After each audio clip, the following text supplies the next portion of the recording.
Yeah, sometimes I like blunt questions because they sort of get at the underlying feelings that people have. So this is about as blunt a question as you can get. Deport all immigrants here illegally. I will note the ABC News poll asked about undocumented immigrants. So we have slightly different questions, but these were all taken within the last month. And there's real uniformity here. That's what I really think you see. You see real uniformity. Deport all immigrants who are here illegally. 55% of the New York Times. Marquette, 64%. CBS News, 57%. ABC News with a slightly different question, 56%.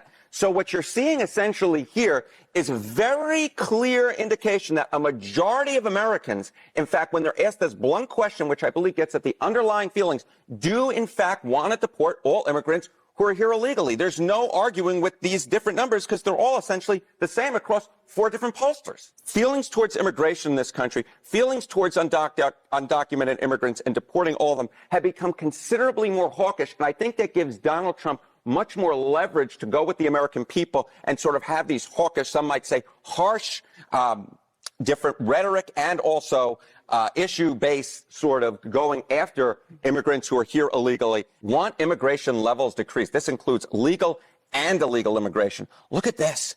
Last year, 55%. That is the highest level since the 9/11 aftermath. You go back just to 2020. And this, again, legal and illegal. So people want less people coming into the country. Exactly. They want less people coming into the country. Look at that. That's a 14-point rise from 2023. You go back to 2016 when Donald Trump again was running for president the first time, it was 38%. That's a 17-point rise. So the bottom line is more folks want people who are here illegally deported, and their overall feelings towards immigration have become considerably more hawkish. 63% say they're okay with deporting immigrants who are here illegally and arrived in the last 4 years.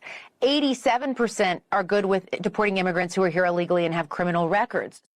It's very untrained. It looks unprofessional. It looks very chaotic. It doesn't look like there's clear teamwork tactically to achieve the same objective. And it is absolutely not how we train law enforcement in Minnesota. And I think the greater issue, the greater concern is, people should be able to have an expectation that the federal government can enforce federal immigration law without these poor tactics and really unconstitutional practices. It looks very untrained. It looks unprofessional. Good afternoon, Jackie. Thank you for that. Thanks for coming in on a snow day for the rest of the government in the country. And as much of the country feels the impacts of that winter storm, President Trump continues to monitor the situation closely, and he has remained in constant contact with FEMA and emergency responders. President Trump also quickly approved 12 federal emergency disaster declarations within 24 hours for the states of Arkansas, Georgia, Indiana, Kentucky, Louisiana, Maryland, Mississippi, North Carolina, South Carolina, Tennessee, Virginia, and West Virginia, enabling these states to access critical federal resources to supplement their response efforts if needed. These declarations will help state-led efforts of turning power back on, clearing roads for emergency services, and keeping communities safe. The White House will continue to correspond directly with governors and local officials in the coming days, especially in those states that were harshly impacted by this storm. I would also like to address the chaotic scenes in Minnesota over the weekend. Nobody in the White House, including President Trump, wants to see people getting hurt or killed in America's streets. This includes Renee Good, Alex Preddy, the brave men and women of federal law enforcement, and the many Americans who have been victimized at the hands of illegal alien criminals. Saturday's shooting remains under active investigation by Homeland Security Investigations and the FBI. The Customs and Border Protection is also conducting their own internal review. As President Trump said yesterday, the administration is reviewing everything with respect to the shooting, and we will let that investigation play out. But let's be clear about the circumstances which led to that moment on Saturday. This tragedy occurred as a result of a deliberate and hostile resistance by Democrat leaders in Minnesota. For weeks, Governor Walz and the Mayor Jacob Frey and other elected Democrats were spreading lies about federal law enforcement officers who are risking their lives daily to remove the worst criminal illegal aliens from our streets: murderers, rapists, pedophiles, human traffickers, and gang members. Governor Walz and Mayor Frey have shamefully blocked local and state police from cooperating with ICE, actively inhibiting efforts to arrest violent criminals. They have also used their platforms to encourage left-wing agitators to stalk, record, confront, and obstruct federal officers who were just trying to lawfully perform their duties, which has created dangerous situations threatening both these officers and the general public and Minnesotans alike. This is precisely what unfolded in Minneapolis on Saturday morning. Obstructing federal law enforcement and inciting violence against officers is wrong and illegal. This used to be a universally accepted position in the United States. Amid the hysteria, we must remember how we got here to this moment today and what this Democrat opposition is about. Former President Joe Biden and the Democrats opened America's borders for 4 years, inviting tens of millions of illegal aliens from all over the world to flood into our country. Among them, violent criminals who terrorized American communities and have inflicted devastating, permanent pain and harm on law-abiding Americans and their families. Yet we never saw outrage from Democrats or their allies in the liberal media over these horrifying crimes against U.S. citizens. The pain of American angel families was ignored and dismissed because it undermined the Democrat narrative.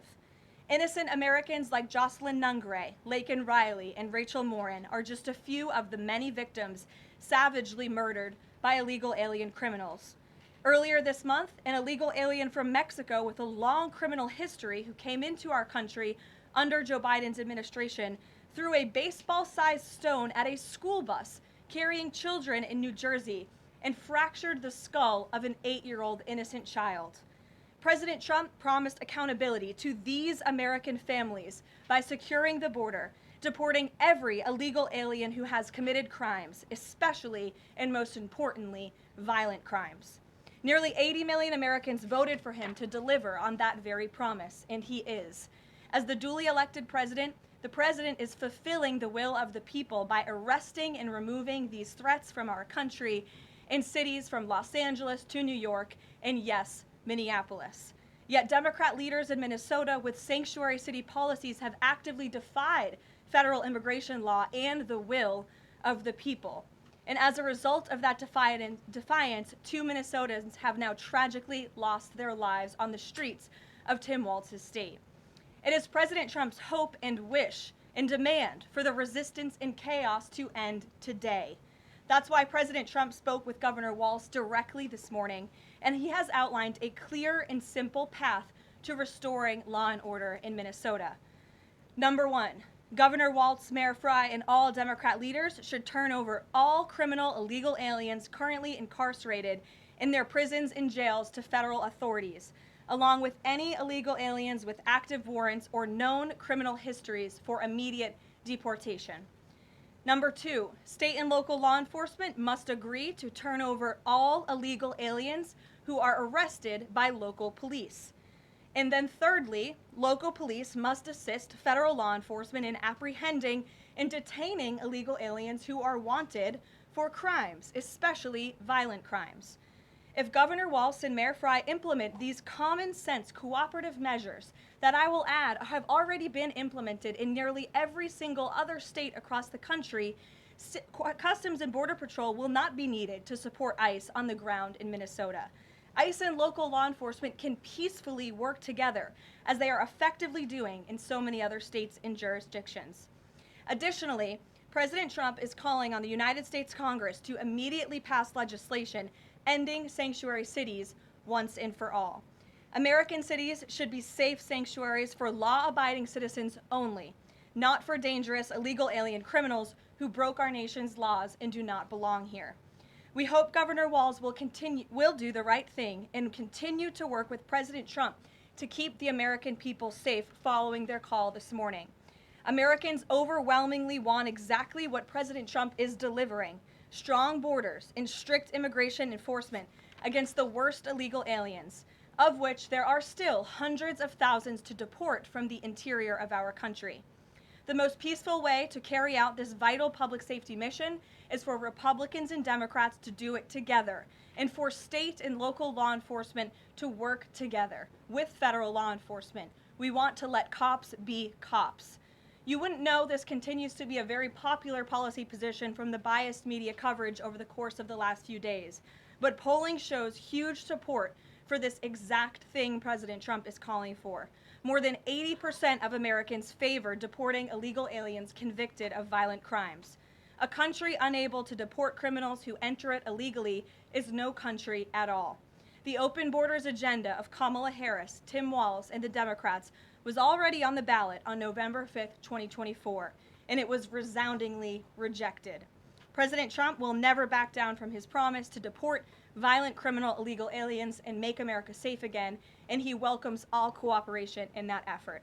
With that, I will answer your questions. And Jordan Conradson, why don't you kick us off today? Thank you for being here. Thank you, Caroline. Jordan Conradson from Gateway Pundit. I have a few questions. First, with respect to the shooting in Minneapolis, we're seeing massive outrage from mainstream media and the left, but I'm just wondering, where was that outrage when Ashley Babbitt, an Air Force veteran, was executed by Capitol Police Officer Michael Byrd, who she posed no threat to in the U.S. Capitol?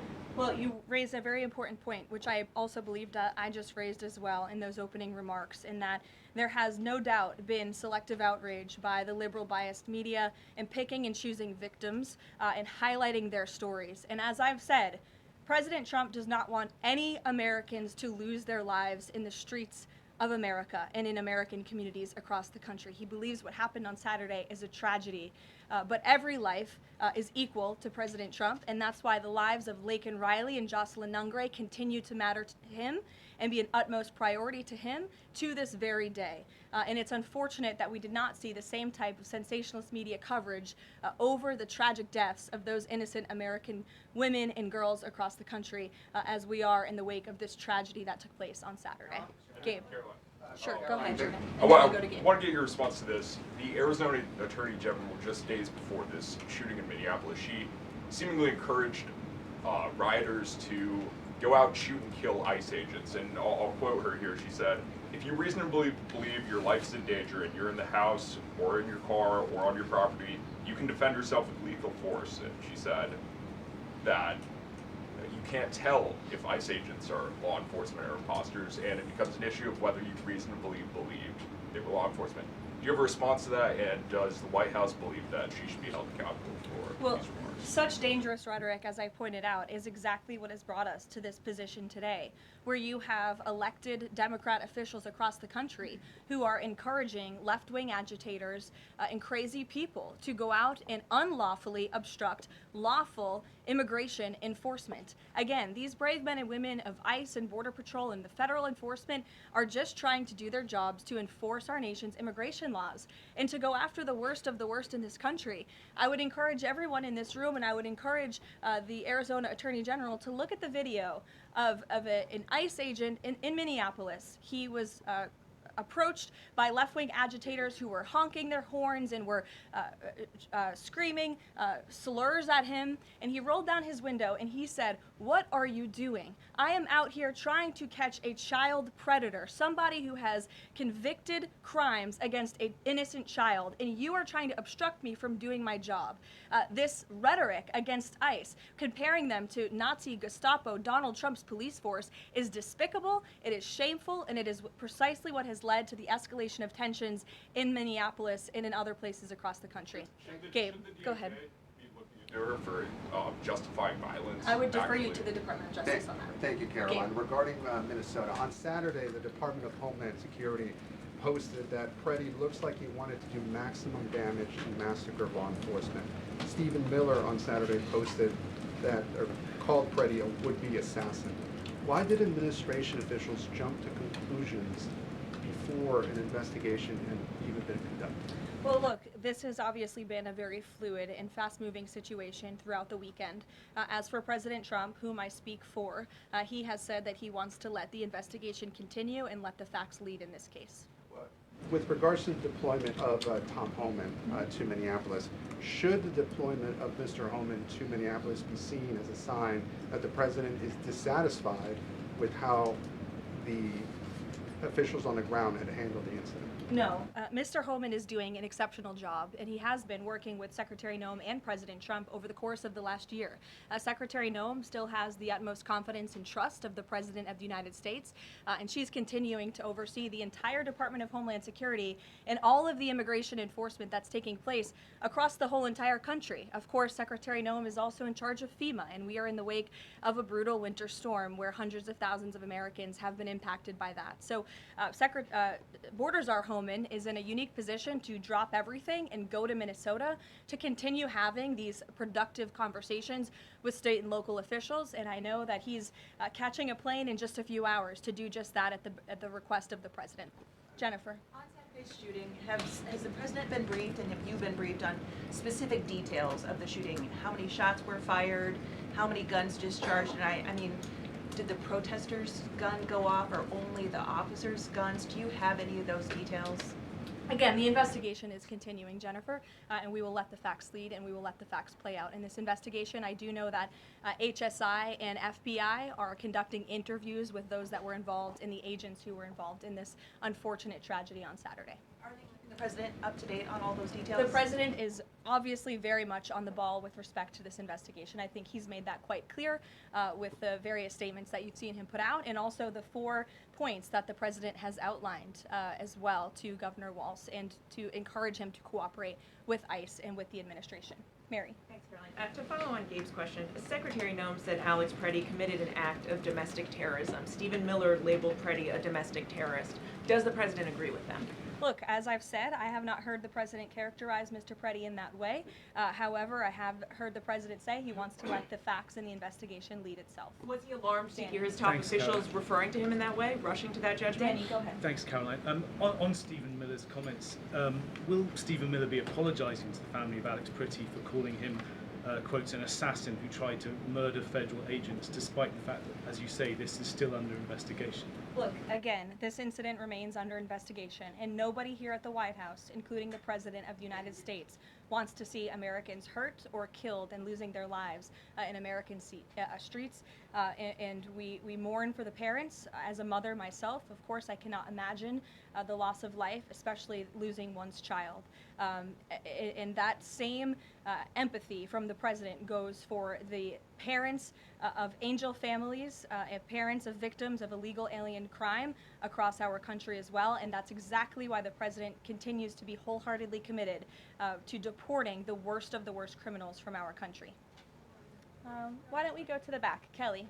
Caroline, does the president believe that the killing, though, was a mistake? Has he expressed that at all? Again, the president has said, we have to review it, and this investigation needs to continue, and he's letting the facts on the investigation lead itself. Does he want body camera footage to be released to the public? Now, that's not something I've heard the president commit to, so I won't do that from the podium. Sure.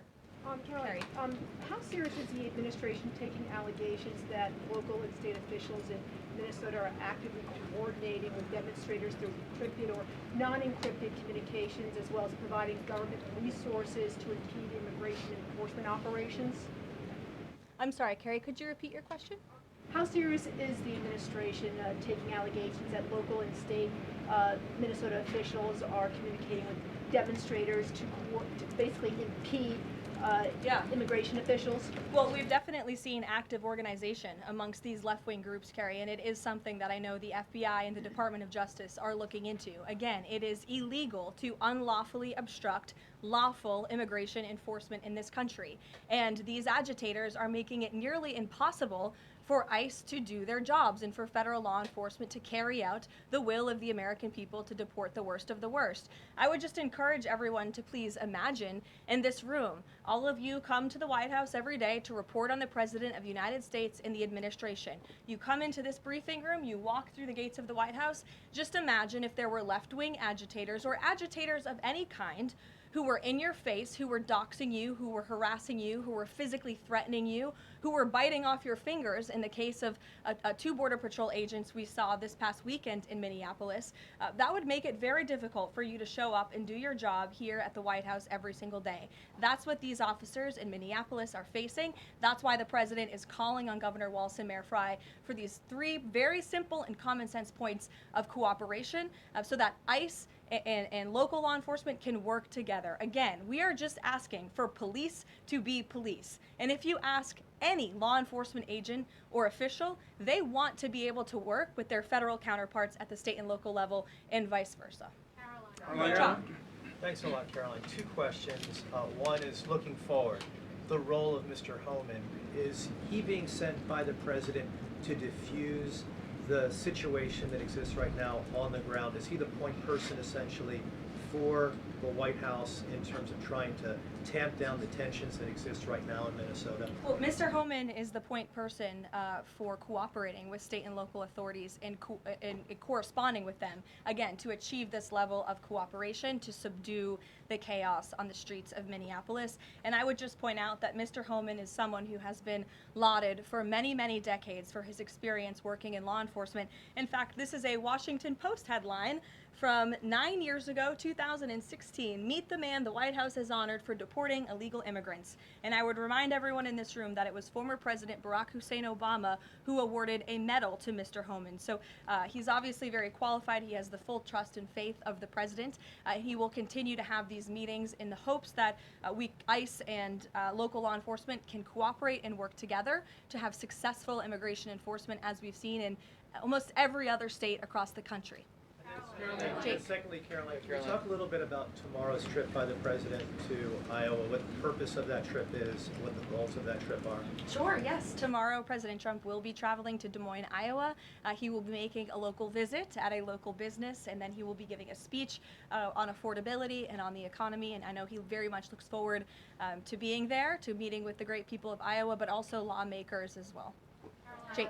Caroline, a couple quick questions. First, does the president remain fully confident in Kristi Noem's ability to lead the DHS? Yes. And then just secondly, just on that Wall Street Journal reporting that we saw yesterday, the president said at some point that the immigration enforcement officers would leave Minneapolis. Did the Saturday killing of Alex Pretty expedite that withdrawal at all? To your first question, the answer is yes. He still has confidence and trust in Secretary Noem. To the second question, I would point you back to what I said earlier. If Governor Walz and Mayor Frey implement these common sense cooperative measures, CBP will no longer be needed to support ICE on the ground in Minnesota. ICE and local law enforcement will peacefully work together, as they are effectively doing in so many other states and jurisdictions, to remove violent criminals from American neighborhoods across the country. Did Walz ask the president to remove the immigration enforcement officers? He asked the president to scale down, and the president reiterated what the president put out in his statement yesterday and what I'm sharing with all of you as well. I would just add on this level of cooperation a few statistics that I think are very important. 7 of the top 10 safest cities in the United States cooperate with ICE. And we've seen historic turnaround in safety in cities that have chosen to cooperate with ICE, that are not just led by Republicans, but also look right here in Washington, D.C. We had a great level of cooperation with Mayor Bowser and the local government, and we have been able to remove thousands of illegal aliens from the District of Columbia, where you all live, so you can thank President Trump for that. The murder rate in Washington, D.C. has plummeted as a result. There were no riots, there were no protests, nobody was tragically killed as a result of that level of cooperation between federal and local authorities. And again, that's all the president is asking for in Minnesota. It's totally common sense. Jared, go ahead. Thank you. Caroline, in this process, you continue to describe the situation in Minneapolis as chaos. Was there any mistake made by Secretary Noem that led the president to send Mr. Homan there? I'm sorry, I don't understand your question. Did Secretary Noem make a mistake which led to... If she made any mistake that could lead the president to send Mr. Homan to Minneapolis? No, as I already mentioned, Mr. Homan has been working alongside Secretary Noem and for the president over the course of the last year. And again, he's uniquely positioned to hop on a flight to Minnesota today to continue this correspondence with state and local authorities, and that's what he's going to be doing. Fran. Karoline, is it the White House's position that Americans have the right to show up to these ICE operations and film, document, or protest the law enforcement actions? All Americans have a First Amendment constitutional right, of course. But Americans do not have a constitutional right to impede and obstruct lawful immigration enforcement operations. That is actually a crime, and it's something that we've seen taking place in the streets of Minneapolis, which again is leading to these dangerous circumstances that these federal law enforcement officers have been forced to work within. With respect to the call with Governor Walz this morning, the president described it as respectful. He said we seem to be on a similar wavelength, but you had strong criticism for the governor and the Minneapolis mayor, Jacob Frey, just now. So could you explain the difference in tone between what the president had said in his True Social post and I think some of the criticisms that you just levied from the podium? Fran, I think the criticisms that I laid out, I'm painting the picture for all of you in this room, are what led to the moment that we are in today, where Governor Walz and President Trump are having a conversation, a constructive and productive conversation to end the chaos and the lawlessness that has taken place in Governor Walz's state. Elena. Thank you. I had a question.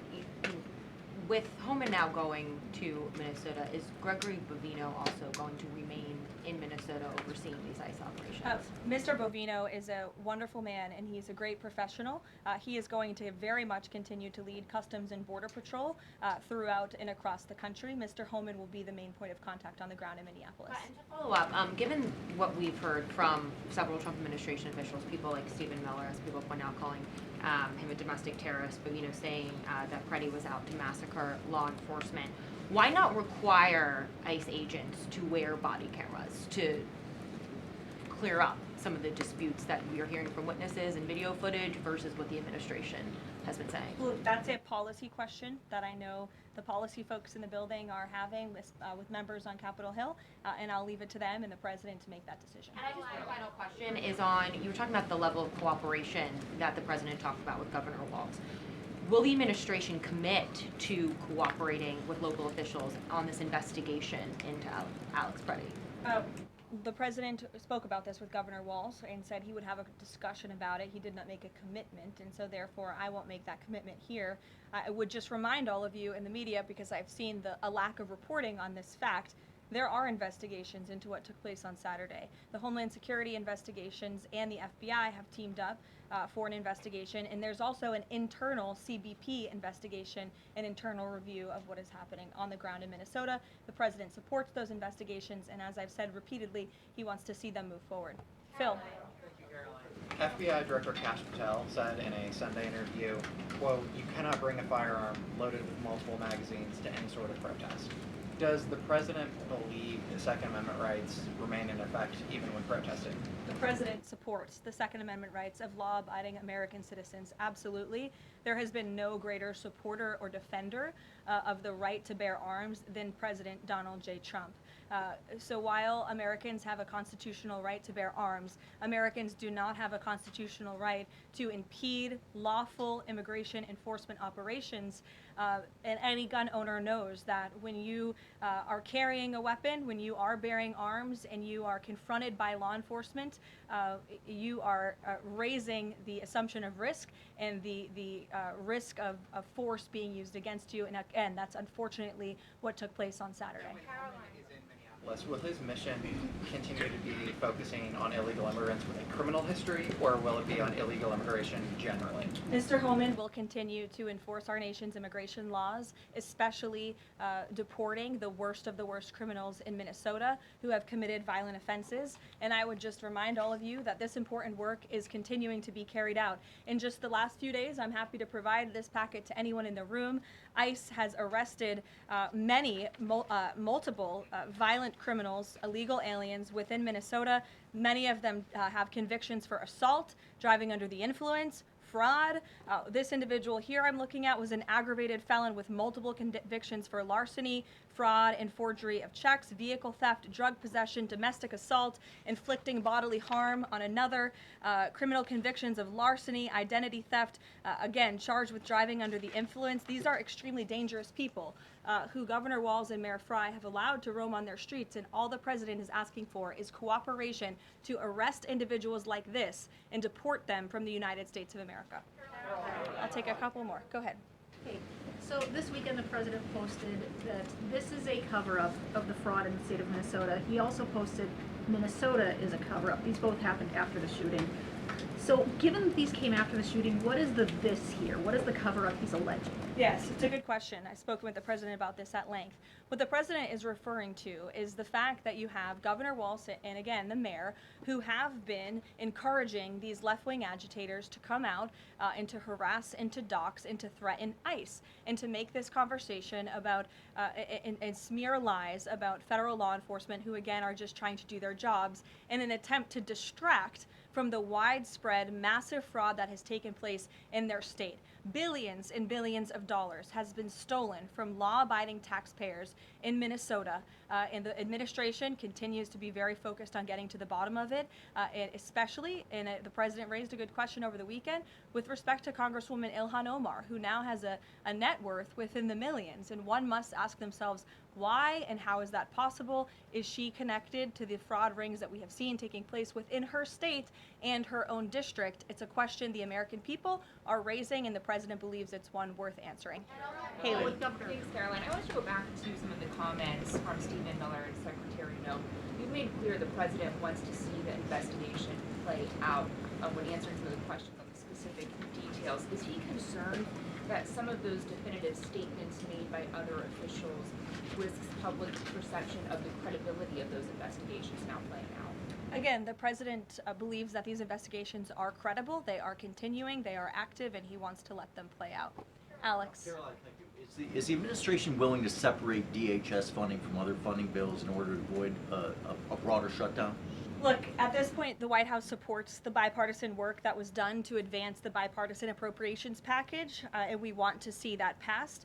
Policy discussions on immigration in Minnesota are happening. Look, the president is leading those discussions as evidenced by his correspondence with Governor Walz this morning, but that should not be at the expense of government funding for the American people, which would include, as you know, Alex, FEMA funding, and we are in the midst of the storm that took place over the weekend, and many Americans are still being impacted by that. So we absolutely do not want to see that funding lapse, and we want the Senate to move forward with passing the bipartisan appropriations package that was negotiated on a bipartisan basis. And secondly, there's another round of Russia-Ukraine talks this weekend, Sunday.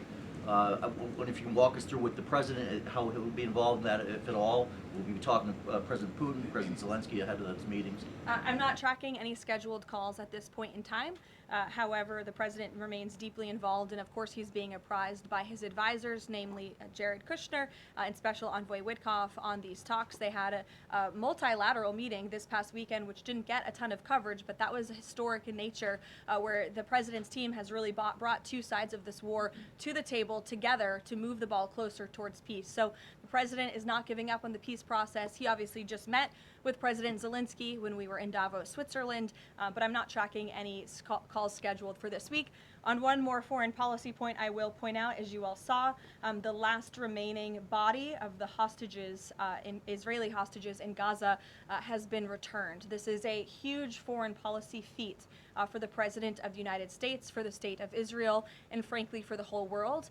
The President made the impossible possible, and so it's great news for the President, for the United States, for our allies, and also for peace in the Middle East. And I understand that more than 20 new additional countries have also signed up to join the newly established Board of Peace with respect to the rebuilding of Gaza, which is another historic accomplishment for this president. So thank you all very much.